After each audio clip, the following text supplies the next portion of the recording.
السلام علیکم ورحمۃ اللہ وبرکاتہ۔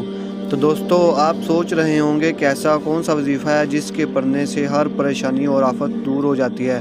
تو چلیے میں آپ کو بتاتا ہوں۔ بزرگ فرماتے ہیں کہ ایک مرتبہ ایک شخص حضور پاک صلی اللہ علیہ وسلم کی خدمت میں حاضر ہوا اور عرض کیا کہ اے اللہ کے محبوب، میں جو بھی کام کرتا ہوں اس میں پریشانی اور آفت بہت زیادہ آتی ہیں اور میں ہر وقت پریشان رہتا ہوں۔ تو آپ صلی اللہ علیہ وسلم نے فرمایا کہ آؤ میں تمہیں ایک ایسا وظیفہ بتاتا ہوں جس کے پڑھنے سے اللہ تعالیٰ تمہاری تمام پریشانیوں اور آفت کو دور فرما دیں گے۔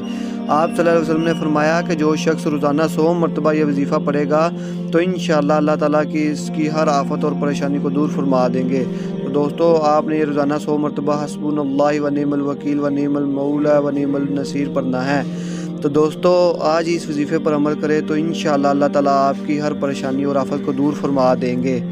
مزید ایسی ویڈیو دیکھنے کے لیے ہمارا چینل ضرور سبسکرائب کیا کریں